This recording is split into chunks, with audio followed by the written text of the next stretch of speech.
Washington, President Donald Trump has become increasingly frustrated with his advisors tasked with crafting a new U.S. strategy in Afghanistan and recently suggested firing the war's top military commander during a tense meeting at the White House, according to senior administration officials. During the July 19 meeting, Trump repeatedly suggested that Defense Secretary James Mattis and Chairman of the Joint Chiefs of Staff Gen. Joseph Dunford replace Gen. John Nicholson, the commander of U.S. forces in Afghanistan, because he is not winning the war, the official said. Trump has not met Nicholson, and the Pentagon has been considering ending his time in Afghanistan.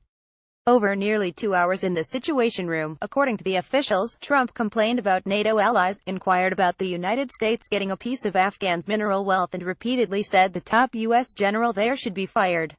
He also startled the room with a story that seemed to compare their advice to that of a paid consultant who cost a Tony New York restaurateur profits by offering bad advice. Trump is the third president to grapple with the war in Afghanistan. On Wednesday, 2 American troops were killed in Afghanistan when a convoy they were in came under attack. The Taliban claimed responsibility for the attack.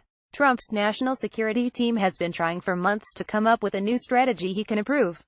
Those advisors are set to meet again to discuss the issue on Thursday at the White House.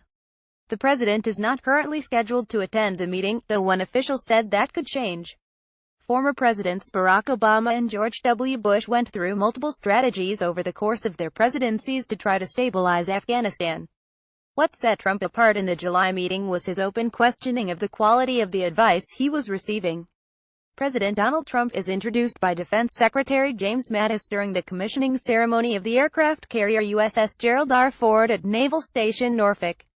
Jonathan Ernst Reuters. During the meeting, Trump criticized his military advisors seated around the table in the White House Situation Room for what he said was a losing U.S. position in the war, according to the senior administration officials. At one point, the president directed his frustration at Mattis, saying Trump had given the military authority months ago to make advances in Afghanistan and yet the U.S. was continuing to lose ground, the official said. Related Pentagon weighs more aggressive role in Afghanistan. We aren't winning, Trump complained, according to these officials. We are losing. One official said. Trump pointed to maps showing the Taliban gaining ground, and that Mattis responded to the president by saying the U.S. is losing because it doesn't have the strategy it needs. The White House declined to comment on internal deliberations. The president's national security team is developing a comprehensive, integrated strategy for South Asia that utilizes all aspects of our national power to address this complex region, said Michael Anton, spokesman for the National Security Council. That strategy has been worked carefully in the interagency process, and while no decision has been made, the president's team continues to develop options for him that address threats and opportunities to America arising from this vital region. Told that Trump was considering firing Gen.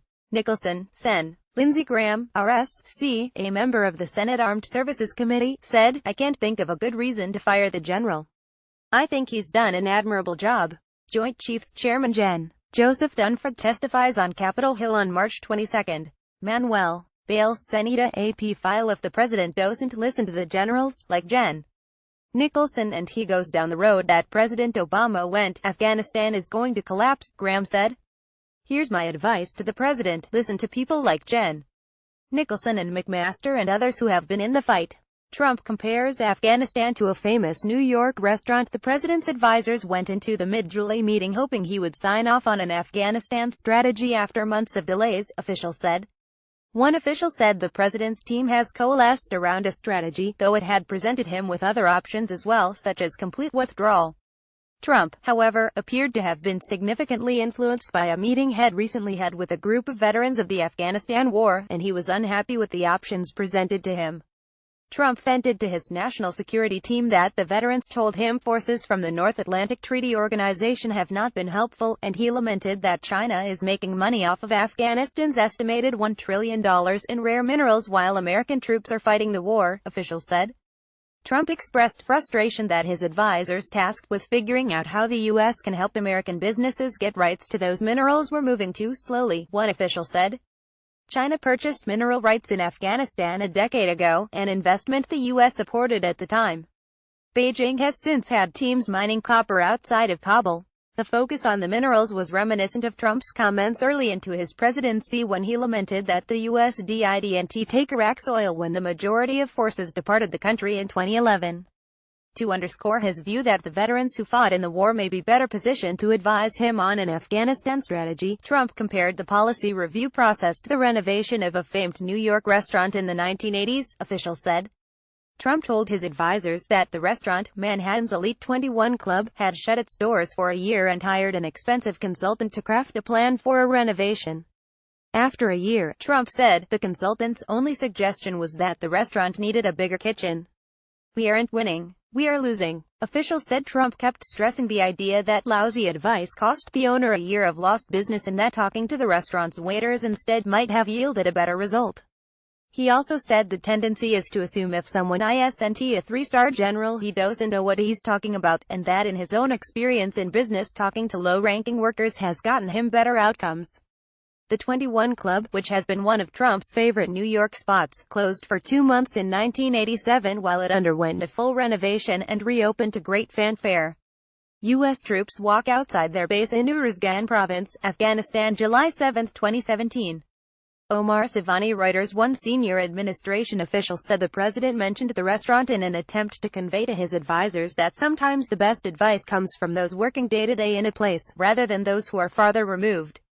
The clear message if you heard the story was high-priced consultants or high-priced anybody, expensive supposedly big-brained people, but who are physically far from the source of the problem, often give you much worse advice than the supposedly low-ranking guys who are right there, the official said.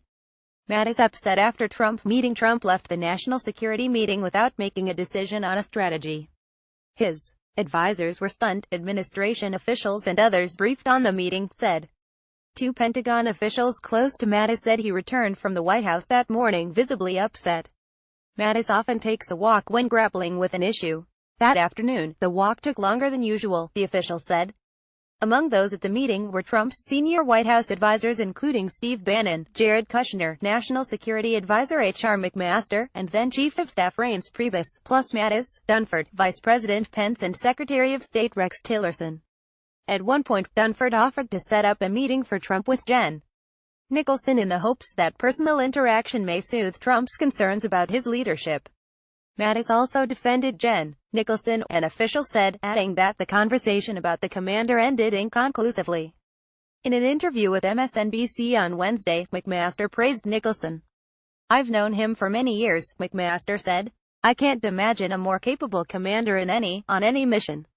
Asked whether the president had confidence in Nicholson, McMaster said absolutely. But a defense official confirmed that discussions are underway at the Pentagon regarding Nicholson's future in Afghanistan. Pentagon chief spokesperson Dana White told NBC News that Mattis has confidence in Jen Nicholson's leadership. General John Nicholson, the commander of U.S. Forces Afghanistan and NATO's Resolute Support Mission, speaks during an opening ceremony of Invictus Games at the Resolute Support Headquarters in Kabul, Afghanistan on May 13, 2017.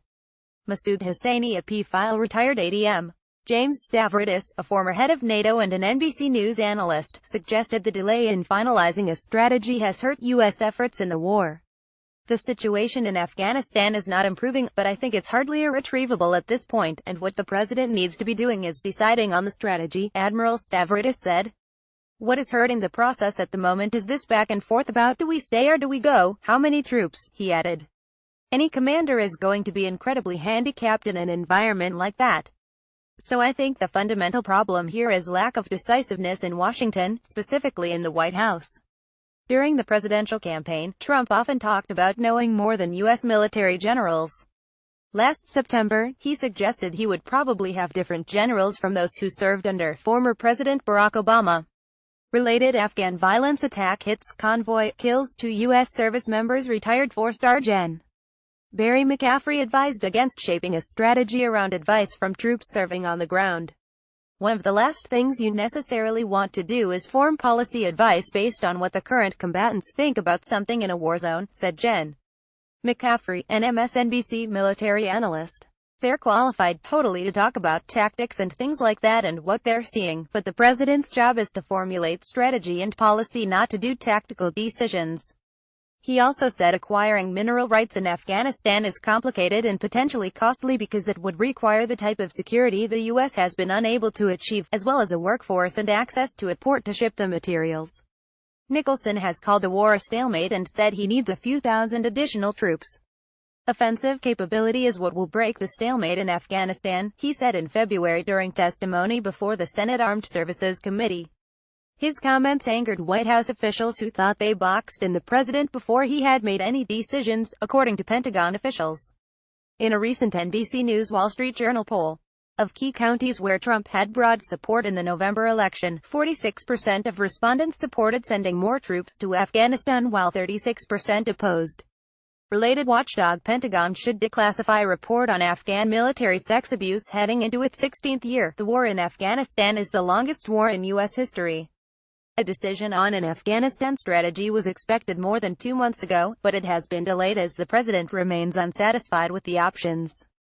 Last month he gave Mattis authority to set troop levels in Afghanistan, but Mattis has been unable to do so absent a presidential strategy. Trump also gave his military commanders broad authority to make key decisions. The move resulted in the U.S. dropping its largest non-nuclear weapon in Afghanistan several months ago. The U.S. currently has about 8,400 troops in Afghanistan. Some of Trump's advisors are advocating for a very limited U.S. role in the war, while others have recommended several thousand additional troops. Officials said it's unclear when the president will sign off on a new strategy.